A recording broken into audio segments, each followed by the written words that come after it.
get in here. What's up, everybody? It's your favorite Countdown's favorite nerd, and today we are talking about our best, worst, most surprisingly good, and most disappointing figures of 2017. Overall, it's been a pretty good year. I actually struggled to make the list of the poor figures. We'll talk about that as we go through it. I just want to say that these are the figures that are kind of the honorable mentions. They got really close into making it into my top lists. That's Grapple and MMC's Coulter and SH Figuarts Ray, the SDCC, or was it Hascon? I think it was Hascon, Captain Rex, and then Mafex stepping up big time with their Shore Trooper, and SH Figuarts Doctor Strange, which is pretty close to flawless, and then Two Tubes because he looks awesome, and I love me some Two Tubes. Anyway, real quick, as a reminder, on the 1st, the video premiere for Smoke and Mirrors will become available to watch, and it is now available on iTunes and Google Play for, I think, just $1. So feel free to chuck in $1, and as long as it's successful, I will continue to do them. But I know you don't care too much about that at the moment. You want to get into this list. I want to get into it as well. Some interesting choices this year from a number of perspectives. Let's not wait any longer. Which brings us to our most disappointing figures of the year. This is number 5. Now keep in mind, these don't mean that they're bad figures necessarily. It just means they're disappointing for a number of reasons. This one is because, of course, you're going to sell more troopers. Why not rework the elbows? The elbows are trash. They've been trash, and you could have fixed it here and made a much stronger product and then re-released the mold 30 different times. All the different markings or whatever is going to come in the future and been successful. It's just lazy, it's irritating, and it's ineffective. Then we have Unique Toys, Brawl, and Swindle. Now, once again, this is not because they're bad figures. These are actually pretty great action figures, and the sculpts are awesome. The problem is this gummy material that they're using and how frustrating the transformation sequence was. So, and then also the light piping, which I don't want to beat a dead horse to death, but there's just a lot of good here, but there's also a lot of strange choices here, and this could have been so close to perfect that it's just really disappointing, the few odd decisions that were made to kind of produce this set. Numero Trace, MMC's Dicamus. And this isn't because this figure is terrible. Once again, just disappointing. It's disappointing the kind of tactics that they're using with selling the figure that nobody wants first and then making you wait for this one so that the first one is in more high demand because it's a unique sculpt, so that's irritating. And then secondly, some of the shoulder articulation here, lack of paint, and kind of follow through on not just this product, but a lot of their products as of late is extremely disappointing. Not from any company, from this company specifically, a company that's capable of making such a great figure. Number 2, the old Seeker mold. Once again, it's not that this figure's terrible, it's just that this mold is so overused. They've obviously gotten their money's worth out of it. It would have been the time to kind of redesign it, give us something fresh, maybe later do the regular Seekers in the same new and fresh mold, but no. Instead, we get the lowest common denominator of a figure that we've opened 3 times before at minimum, with lack of modern articulation, lack of the paint that we're used to in the modern era, and a sculpt that kind of just gets by, from a company that's supposed to be setting the standard. And my numero uno for most disappointing figure of the year, and that is because I think the sculpt is absolutely beautiful. I think the materials feel great. Its presence is second to none, and I'm very happy to still have him. Unfortunately, the transformation sequence is the most frustrating, complex, unenjoyable, obscure, and bizarre transformation sequence I've ever handled, and hope to never have anything that challenges it. And it didn't survive one transformation process. For a figure that costs what this figure does, for a figure that looks as good as this figure does, that was my biggest disappointment of the year. I can't say that I spent money in a worse way, in a lot of ways this year. So there they are. Now what's interesting about this list is for my most disappointing purchases of the year, only one isn't a Transformer. Secondly, what's also interesting is that most of these are actually pretty good figures. They just sell themselves short in some way from a standard or expectation or principle that we should be used to as consumers. Which brings us to our most surprisingly good list. Now, I catch a lot of flack for liking this figure from my buddy Robert D, who thinks that I only like this figure because I also enjoy Caesar salads and he turns into Rhodes Caesar. The truth is, I don't think I'm going to continue with this combiner because it's just not the direction my collection is going. But I must admit that the transformation sequence, how solid all 3 modes are, how unique the engineering is, and how fun, enjoyable, and intuitive a lot of it is, was really, really, really a blast. Plus the gimmick with the Brainmaster and all that. Like, there's just a lot that went into this from a company that I don't expect much out of. And that's why I was so impressed. Number 4 on my most surprisingly good list is Zeta Toys Airstrike. This figure is just an absolute blast. Once again, both of these choices so far have come down to the fun factor. I just have a lot of fun flipping this guy back and forth. I don't get the time to do it often, but it is an enjoyable process. I love how he looks in robot mode. I love how he looks in arm mode. I love how he looks in jet mode. I think everybody's saying but the plastic is light. Well, the plastic is chunky and beefy, first of all, and yes, it is light because the arm has to be light in order to work in combine mode. Like, you guys got to relax. This is a really well done figure, surprisingly good sculpt wise, especially after we saw from their 2 Combaticons, which just don't carry through well in the alt mode necessarily as much, but definitely in the robot mode, which is kind of trash. This figure kind of nails all 3 modes and has the engineering that's fun and enjoyable, plus a arm mode, or a leg mode rather, that feels solid as a rock. So this is definitely on my list. Number 3, Transformission Motormaster. Once again, the fun factor, the uniqueness, the ingenuity, the intuitiveness, the flow of the figure and transformation in modes. Now, unfortunately, he's going to pop up again in this video, but we'll talk about that when we get there. But for this figure as a standalone, it was one of the most enjoyable reviews and transformations and figures that I've looked at this year. Number 2. Now, I've been very critical of Marvel Legends over the years. I've found a lot of laziness, a lot of tactics that I can't stand, but I've also seen them improve over the years. Like, just this constant, slow and steady, subtle, but significant improvement over the course of time. And I feel like this Netflix wave was where it has reached its newest pinnacle, its newest plateau, with great sculpts, the digital face paint, which looks absolutely amazing for a $20 figure, articulation still pushing through, at a price point that's just undeniably great. I can't tell you how satisfying this wave was for me as a collector. And my number 1 most surprisingly good figure of the year. And not because I don't expect much out of Play Arts, it's just that they've been letting me down a lot recently. There are some weird choices made with the Batman vs Superman stuff. There's been a lot of weird choices made in their variants lines as of late, but this figure was a very back to basics approach with everything that makes that company create a great product. That is to say, paint, texture, finishes, accessories, articulation, materials, hardware, etc. It just knocks it, like, it just checks every single box on the way down, and that is what is so surprising to me. Not that it's good, because PlayArts does make a good product, and they're definitely capable, but just how far back they swung on that pendulum where they kind of let it relax for a little bit now, and it just came back in full force with this figure, so I was very happy to see that. And there they are. And the one thing that I've really noticed while talking about them is, like, the thing that they all have in common is that they're all a lot of fun and enjoyable, and they just don't sit as kind of collector piece statues. They're very pliable and malleable in the sense of how you can pose them, play with them, transform them in some cases, and just manipulate them in general. So great figures, strong recommends from me, and definitely surprisingly good.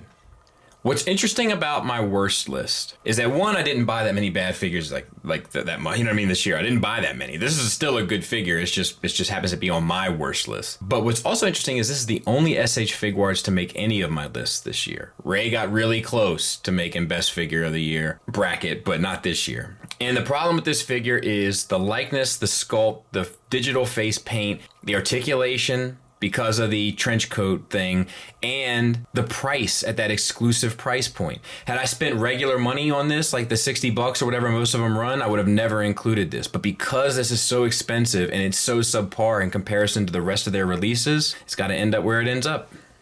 Number 4, Transformission Havoc. Now, all of these figures are great individually. They really are. But combined, they're just a train wreck. Just a really disappointing kind of combiner, especially after their Generation Toy Devastator was so strong. Now, as people have pointed out to me, and they make a good point, this Menasor was designed before the Generation Toy Devastator, so who knows, their Defensor might be back up to snuff, but this, after having so many great individual releases of my favorite characters in Transformers, and then have the combine mode kind of work out the way it did, terrible feeling, you know, especially with the amount of money that the buy-in is for this. So great figures, trash combiner compared to the modern standard.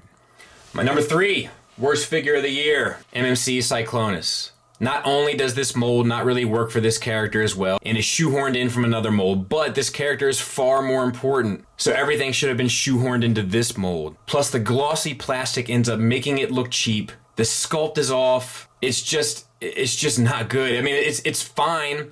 And trust me, I've looked at figures that are worse than this. You have to understand that, like, this list is kind of only for my purchases. But in terms of my purchases, number 3. Number 2, Bad Cube Slick. Look, it's just not good. All right. There's just no way getting around it. It's just not a good figure. The proportions are off. The shoulders are stupid. It's not clean. It relies too much on its mold mate. There's not enough paint. I could go on and on. It's just not good. And without a doubt, the worst figure that I bought this year, Stratotanker. Not only is there nowhere near enough paint to be considered a masterpiece, the face sculpt is ridiculous. It looks cheap. It feels cheap. It's poorly made with poor materials and poor hardware. Let's watch the legs. Whoop. Like, now he'll stand all right, but like if you have him like on a shelf or something, he just slips right on down to about this, and then you just whoop.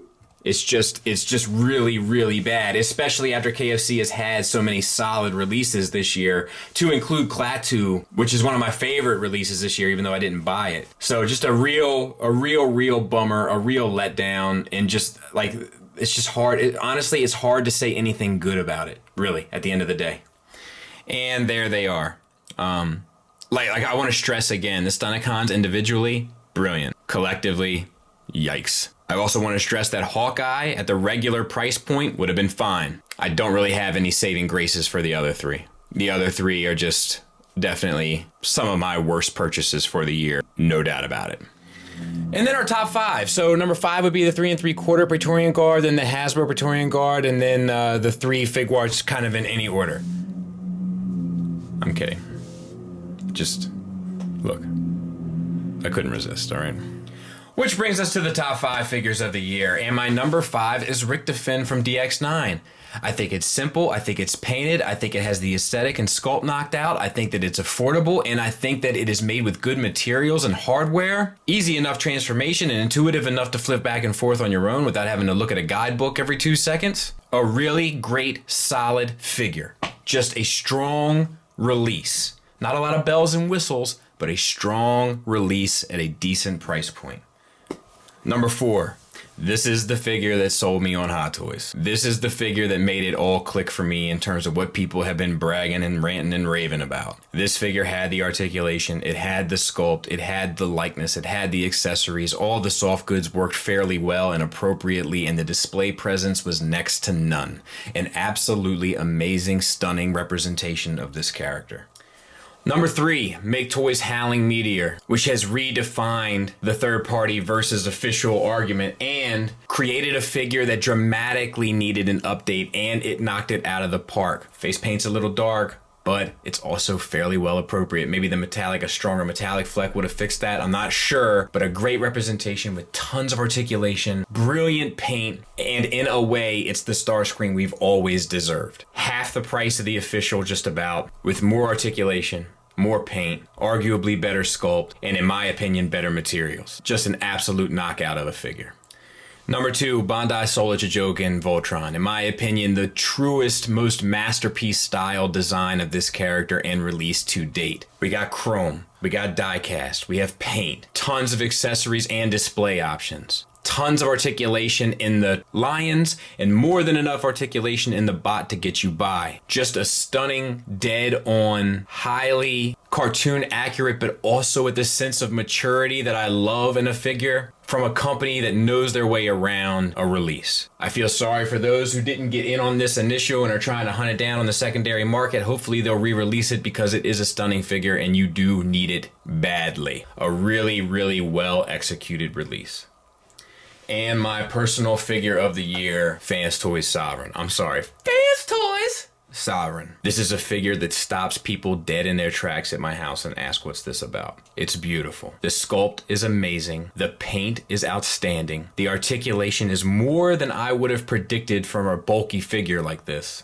The accessories made sense. The engineering was interesting, maybe not as intuitive as I would like, but unique. And I didn't have any frustrating moments in the same way that I had with their Springer or their Cup. If I could have all of my Transformers present themselves in a quality and manner like this presents itself for the representation of the character, my collection would be on a whole nother level. But unfortunately, not many companies can release a figure that aesthetically hits these notes. It's just like when you're in the car singing with your friend to a song and you know they can't hit that high note. It's the same way I feel looking at a lot of the toys that I have on my shelves in regards to Transformers. They're just incapable of producing something that looks this good, that poses this well, and presents itself on a higher grade and level than most of its competitors.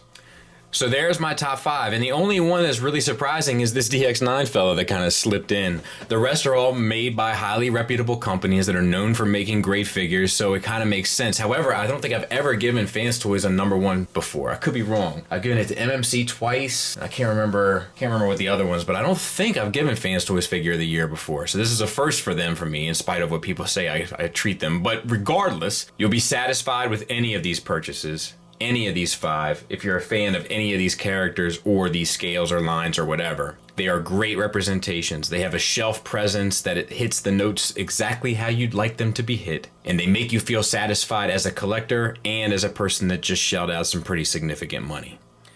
So real quick to wrap up, a lot of great releases this year. I just want to reiterate that my lists are purely based on figures in my collection. That doesn't account for all the figures I get to take a look at throughout the year, etc., etc. It's just representative of the figures inside my collection that I own. If I were to say what the worst figure and best figure was that I've looked at this year that I don't own, the best figure would be SH Figuarts Captain Jack Sparrow. It's perfect. It's the only perfect figure I've looked at this year. And the worst figure would be KFC Dicka. That is the worst figure I've looked at this year. But I'm really excited to see what happens next year. A lot of exciting releases on the horizon. The Fans Toys Aerial Bots, the continuation of the Zeta Toys Aerial Bots and Combaticons. I'm really curious to see what Takara has up their sleeve. They haven't really announced anything G1 related in a while. Of course, I'm always curious to see where the Star Wars direction continues to head. I just want to take a minute and thank all you guys for your continued support throughout the year. I see most of the positive things that people had to say about me in forums and message boards or on Twitter or wherever. Like, I'm usually made aware of it. So my heart goes out to you guys. Thank you to everybody who sent me something to take a look at throughout the year that keeps content fresh on my channel, allows other viewers the opportunity to see maybe how something works that they wouldn't have normally had the opportunity to see, and gives me the opportunity to put my hands on a variety of different figures and kind of touch bases with a variety of different people throughout the community. Shout out to everybody in the Cool Table. I love all you guys. And I'm really looking forward to more years, and I just want you guys to know how much that all of your support means to me. I do feel like one of the things unique about my channel is that I have a lot of people in my corner, and believe me when I tell you, it means the world to me. So happy holidays, happy new year, old acquaintance be forgotten, all that kind of stuff. Thanks for listening, thanks for watching. Until next time, take care.